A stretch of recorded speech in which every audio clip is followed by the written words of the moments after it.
Good evening, folks. I'm your host, James Caldwell, and welcome to Fields of War. We're recording in a canvas tent at the makeshift field hospital just outside Gettysburg, Pennsylvania. It's July 4th, 1863, one day after Pickett's charge, and the distant sounds of war still linger. Today we have with us Private Jonathan Miller from Philadelphia. Welcome to the show, Miller. The canvas tent is dimly lit by flickering candlelight that casts shadows across Miller's weary face. The air inside is thick with the antiseptic smell of iodine and the distant moans of wounded soldiers who call out for their loved ones or perhaps just pain relief.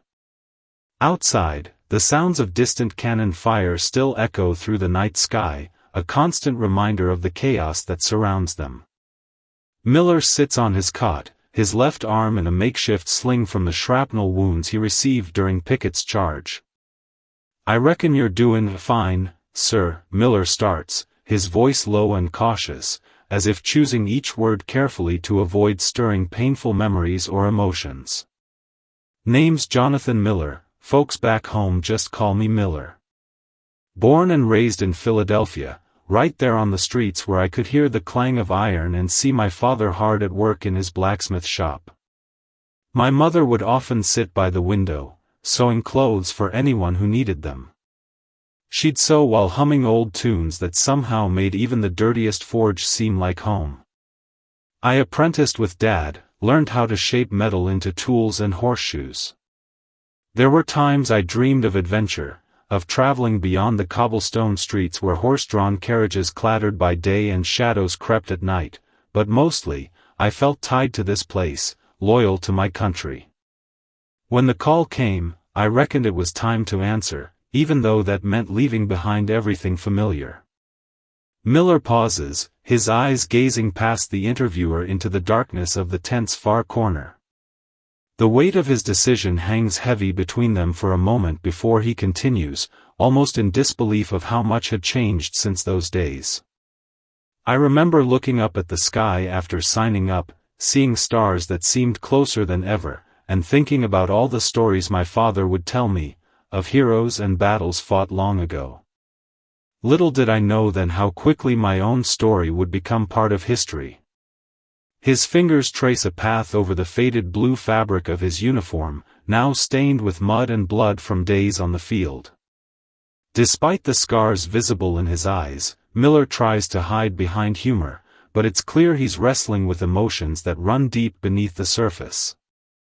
The candle flame flickers, casting dancing shadows around the room as Miller prepares to recount more of his journey through this war, a story filled with moments both dark and light. You mentioned your father back in Philadelphia earlier, Miller. What made you decide to join the Army? Was it a choice, or something else pushing you? "Well, sir, when the call came, Dad and my ma were both proud but worried. The day was bright and warm in Philadelphia, with the sun casting long shadows on the cobblestones as I packed my meager belongings for a journey that felt both exhilarating and daunting. Dad's hands were rough from years of hammering hot metal into horseshoes and tools. They held the weight of my small wooden trunk firmly while Ma dabbed at her eyes with a handkerchief, her voice soft but firm as she insisted on adding one more item to my luggage. She handed me a pocket watch, its face scratched by years of use, that had been passed down from her own childhood in the bustling streets of Philadelphia. It was heavy and familiar against my palm, a tangible link to home. The train ride to Washington, D.C. was filled with the excited chatter of young men whose lives were about to change irrevocably. The rhythmic clacking of wheels on iron tracks seemed almost playful amidst the cacophony of laughter, banter, and shared dreams of glory. But as the train pulled into Union Station, the realization that this journey meant stepping into a world torn by conflict began to sink in. I could feel Ma's words echoing in my head, "God be with you," repeated over and over until they were etched into my soul. The city itself was a whirlwind of activity, banners fluttering in the breeze, soldiers marching down Pennsylvania Avenue, and the distant sounds of drills and preparations that made the air thick with anticipation. The streets were lined with civilians waving flags and shouting encouragement to us, their voices mingling with the sharp metallic scent of newly polished bayonets and the dusty smell of leather straps and buckles. As I donned my new blue uniform for the first time, the weight of it felt like a heavy cloak draped over my shoulders. Brass buttons glinted in the sunlight, and every stitch seemed to whisper about the solemnity of the moment. The crispness of military life was both comforting and terrifying. Here was where dreams met reality. My heart pounded in my chest like a drum roll leading into battle, each beat echoing the rhythm of trains that had carried me from innocence towards something far more profound. I reckon war wasn't as real then, just a way to see the world and do my duty. So Miller, when you first got to the Eastern Theater back in '62, what hit you first? Was it something that surprised or shocked you more than anything else? Well, sir. You want to know what hit me first? The smell. It's hard to describe, a mix of sweat, gunpowder, and blood that clings to you like a second skin. But it wasn't just the smells, it was everything. The heat, the mud, the constant chatter of soldiers trying to keep their sanity intact. Nothing like training. We were shipped out from Washington, D.C., and once we got into Virginia, it hit me real hard that this was no longer a game. It was real. Men falling left and right, horses whinnying in pain, the constant sound of cannons booming in the distance. You could see the fear on everyone's faces, even those who had been hardened by previous battles. The first time I saw a comrade shot down, it felt like my heart stopped. It was a stark reminder that you were no longer just playing at war, this was for real. But despite the shock and fear, there was also something else, a sense of duty and purpose. Knowing that what we did mattered, even if it meant facing overwhelming odds like at Gettysburg. You mentioned your friends earlier, Miller. Who were the men you fought alongside? Can you tell me about them? Sure thing, sir.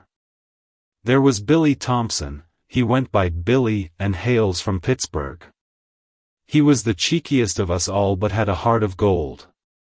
Eddie Johnson, or just Eddie, came from Springfield in Illinois. He kept mostly to himself but always seemed lost in thought.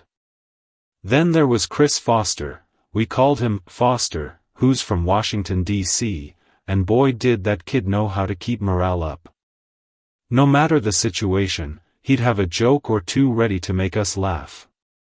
And lastly, Tommy Lee, another Philadelphian like me, loyal to a fault but could be stubborn at times. We were a strange bunch, from different parts of Pennsylvania and beyond, all thrown together in the midst of this chaos. You see Billy after Pickett's charge? He was riddled with bullets, just lying there. I still see his face when I close my eyes. But talking about them now, it feels like we were a family. We'd fight for each other without question. Even though we knew what could happen to us out there on the battlefield, we stood together through everything. Miller, you mentioned your first real firefight earlier. What was it like? How did that change everything for you? The first real firefight, it's hard to explain. Suddenly, there they were, Rebs everywhere, firing like madmen. It was chaos. I reckon nothing could prepare you for the sound of bullets whizzing past your head, each one a razor-sharp whisper that stung your ears. The ground beneath me shook with every explosion, and the acrid smell of gunpowder mixed with the earthy scent of rain-soaked soil. Eddie and I clung to the rough bark of an oak tree for dear life, our hands trembling as we returned fire, trying desperately not to show how terrified we were. Foster is out there somewhere, thought Miller, his heart pounding in his chest. Then there was this thud, someone hit. You don't understand, sir, nothing prepares you for that moment when you see one of your own fall. The world seemed to slow down as the reality sank in. I saw Foster drop to his knees, his body jerking violently from a bullet's impact. I could hear Billy's voice cutting through the din, urgent and filled with panic. Where's Foster? Where is he? But all I could do was stare at him, paralyzed by fear. The ground shook with each explosion, sending debris flying in every direction. The air was thick with dust and smoke, making it hard to see clearly beyond a few feet. Miller could feel the cold sweat trickling down his neck, mingling with the dirt on his face. Eddie, who had always been so calm and collected, was now shaking uncontrollably beside him. "Miller," he whispered hoarsely, "we need to get Foster out of there." The distant screams of wounded soldiers and the relentless crackle of gunfire added to the overwhelming chaos. Miller felt a surge of anger mixed with sorrow as he thought about Billy's question, "Where is he?" It was like being trapped in a nightmare you couldn't escape from. We were just there, trying not to die ourselves. That was the first real blood, ours and theirs. The world seemed so vivid yet distant, as if everything around him had lost its color but taken on an eerie clarity. He could still hear Billy's voice echoing in his mind, a haunting reminder of what they'd lost. And now, here I am, sitting in this godforsaken tent, surrounded by the stench of antiseptic and pain. Every breath is a painful reminder of those few moments that changed everything. Miller, you mentioned Billy earlier. I'm sure that's tough to talk about. Billy. I still see him out there, on the field after Pickett's charge. The air was thick with the metallic scent of blood and the acrid tang of smoke, mingling with the sweet yet pungent smell of grass crushed underfoot by countless marching boots. The sun beat down mercilessly, casting long shadows that seemed to stretch out endlessly across the battlefield. We were retreating, our ranks thinning with each passing moment as bullets whizzed past us like angry hornets. Suddenly, there was a deafening crack of gunfire and Billy went down hard, his body jerking violently against the earth. The wind carried the distant cries of wounded soldiers, their voices echoing hauntingly in my ears. Tommy shouted for medics with a voice raw from shouting all morning, but it was too late. Billy was hit so many times, each bullet leaving its mark like a dark flower blooming across his chest. His eyes were wide and blank as he struggled to breathe through ragged gasps of air. It was like he was everywhere at once. Just moments ago, we were joking and laughing with him, now it felt as if the very ground beneath us had cracked open. And then he wasn't there anymore. The life drained from his body in a matter of seconds, leaving only an empty shell behind. I can still hear his voice in my head, calling out, "Miller. Where are you?" even now, as clear and sharp as the first day we met at camp back in Washington, D.C. That's the moment that stays with me, sir. The loss of a friend under the harsh sun, all we could do was watch helplessly as it unfolded before our eyes. It's hard to talk about, but maybe there's some small comfort in sharing his story. Maybe I can honor him by telling others what he meant to us. This is where I feel lost and found at the same time.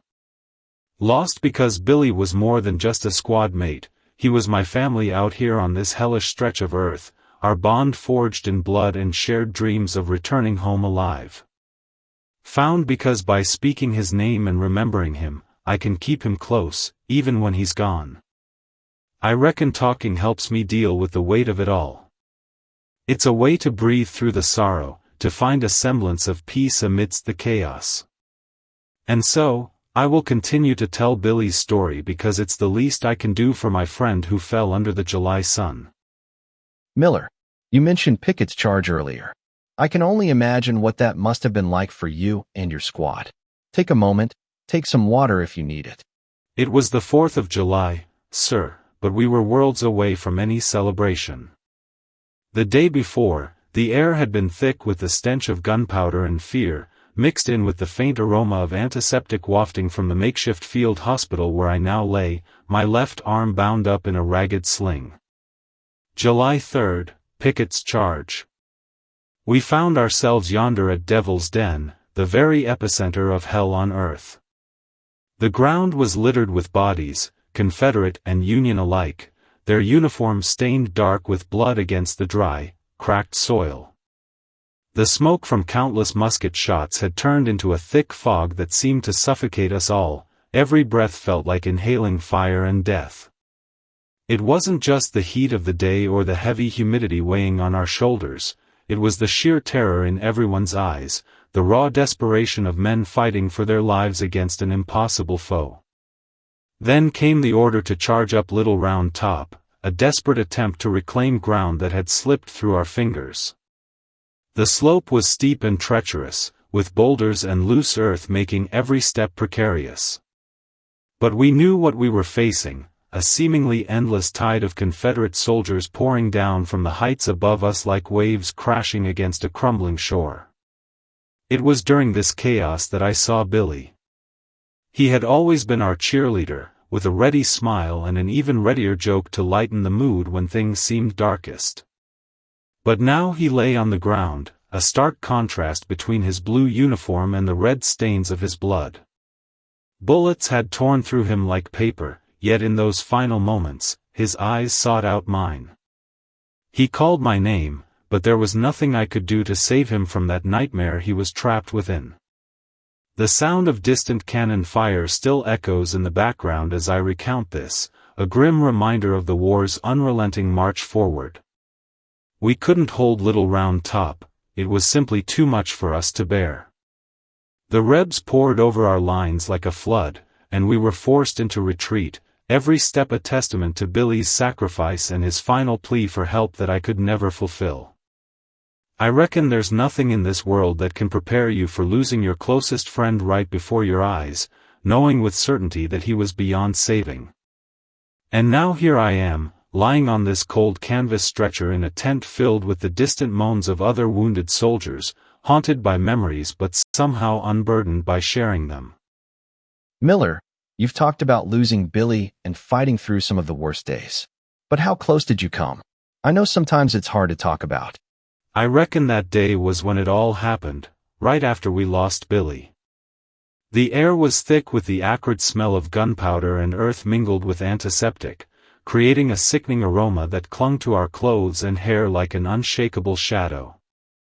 We were in the makeshift field hospital near Gettysburg, amidst the groans and moans of wounded soldiers echoing through the dimly lit tent. Tommy and I had been helping the medics tend to the injured, trying to keep everyone calm with our sharp wit and steady hands despite the turmoil around us. And then there was this. There was a shell, just one of them screaming through the air, a terrifying screech that cut through the tension like a knife. It hit the ground right where I'd been standing mere seconds before. If it had struck an inch earlier or later, I wouldn't be sitting here talking to you now. But it didn't, it missed me by inches and instead took out a chunk of Eddie's leg with a sickening thud. The explosion sent a shockwave that rattled my teeth, and for a moment, time seemed to freeze as I watched the blood bloom around Eddie's lower limb. I still got the scar from that day, right here. Points to his side. A jagged line of white against the bronze of his skin. It's a constant reminder of how close we all came to not making it out alive. You know what they say, the good die young.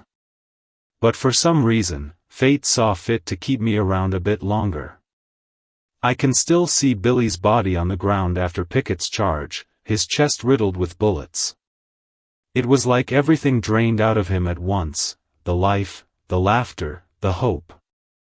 And now every time I think about it, this heavy weight settles in my chest that won't go away no matter how hard I try to push it down with jokes and stories. But there were moments of levity too. Foster tried to cheer us up before the intense battle with a joke about fighting for the right to eat free pancakes, and we all laughed so hard our sides hurt. It's funny, isn't it? How even in the darkest times, we find ways to hold on to laughter. And then there was climbing Little Round Top that day, holding the Union flank against advancing Confederates despite overwhelming odds. That's when I felt proudest, not just for surviving, but for standing my ground and fighting alongside these men who became brothers in arms. Yet here we are now, facing the brutal aftermath of battle. I can hear it tapping against the canvas, a soft reminder that even as the war grinds on, nature continues its cycle. And maybe that's what gives me hope, that no matter how dark things seem, there's always the chance for renewal and growth. But for now, all I have are these memories and scars to remind me of the day we almost didn't make it. Miller, you've shared so much tonight about what it's like to fight through days like Pickett's Charge. But how do you think coming home will be? It must feel different. Coming home. It's a strange thought now. The city of Philadelphia, with its bustling streets and familiar faces, seems like a distant memory from another life. In my mind's eye, the cobblestone paths feel worn and weathered by time, yet they're too clean, too spotless compared to the muddied landscapes I've known since joining the army. The air there is always filled with the crisp scent of fresh bread and sawdust from workshops, but here, it carries the pungent odor of antiseptic and gunpowder. The thought of strolling through the city squares under a clear sky, watching families gather for picnics or children playing by the fountain, fills me with a peculiar sense of longing mixed with dread. It's like stepping into a world that doesn't recognize my pain, where life goes on uninterrupted by war and death. I can almost hear the laughter of children and the clinking of glasses from distant street parties, but it sounds hollow now, as if echoing through an empty shell. When you've been in battle, there's a part of you that stays out there, on Little Round Top or Devil's Den, where each step was a struggle against despair. The ground under my boots here is soft and damp from rain, while back home it would be dry and firm beneath the weight of my feet. Each day at camp feels like a dream compared to the nightmares that haunt me now. It's hard to think about walking through the streets of Philadelphia and seeing folks going about their lives as if nothing had changed. The wind whispers secrets I can't quite grasp, bringing back memories of Billy's sharp wit and Eddie's quiet strength, both lost in the chaos of Pickett's Charge. Miller, once filled with dreams and a sense of adventure, now carries the burden of those who didn't make it home. The pain is ever present, a constant ache that lingers like smoke after battle. I remember Billy's face as he lay wounded, his laughter fading into silence, and the way Eddie would retreat into himself during quiet moments at camp. Each memory brings with it an overwhelming sense of loss and guilt for surviving when they didn't. I reckon coming home will be the hardest part yet, facing a world where war doesn't linger in every corner, where hope hasn't been shattered by the reality of battle. But somehow, talking about it now helps me bear the weight just a little bit more, even if it means reliving the sorrow and the fear that I can't shake off no matter how far from the battlefield I am. The distant sounds of cannon fire remind me where my true home lies for now, amidst the makeshift hospitals and battlefields, surrounded by comrades who understand. Miller, you've shared so much tonight. What do you want people to remember about the war? About your friends who didn't make it back? About what it cost everyone involved? Remember us, sir. Billy Thompson, Miller's voice catches for a moment as he looks down at his blood-stained hands. The canvas tent is dimly lit by the flickering lanterns outside, casting long shadows across the makeshift hospital beds where wounded soldiers moan and groan in pain. The air inside the tent is thick with antiseptic and the scent of smoke from distant fires. Billy was more than just a squad mate, he was Miller's confidant, his laughter echoing through the chaos of battle whenever morale dipped too low. I reckon he had this way of seeing the funny side in even the most hopeless situations, Miller continues, his eyes glazing over as he recalls the warmth of Billy's laugh. The sound of a distant cannon fire reminds him of that fateful day on Little Round Top, where they fought with everything they had to hold back the advancing Confederate lines. But in the midst of Pickett's Charge, it was the screams and the sudden stillness that cut through the haze of combat. Billy's body lay silent under a rain of bullets, his spirit extinguished before Miller could even comprehend what was happening. This war had taken more than just lives, it had carved out pieces of their souls too. Eddie Johnson, with his quiet introspection and unyielding strength, had been another anchor in the storm. He'd say nothing, but when the going got tough, he was always there, Miller adds softly, his voice tinged with a mix of admiration and sorrow. The wind whips outside, carrying whispers of lost battles and unfulfilled dreams. It's not about glory or victory in this war, it's about those who fought side by side, holding on to hope against the relentless tide of despair that threatened to engulf them all. Foster, he had a joke for everything, Miller continues with a slight smile, his eyes far away. He recalls how Foster tried to cheer everyone up just before an intense battle, saying they were fighting for the right to eat free pancakes back home, a crude jest that somehow managed to lift spirits and remind them of simpler times. It's these small moments that Miller holds on to now, as he lies in this makeshift hospital, his left arm bound tightly with a sling from shrapnel wounds. The war had taken Billy, it had wounded others dear to him like Eddie and Tommy. But amidst the loss and pain, there was also an unbreakable bond of brotherhood forged under the shadow of cannon fire and bayonet charge. That's what Miller needs everyone to remember, the sacrifice and the brotherhood that transcends bloodshed.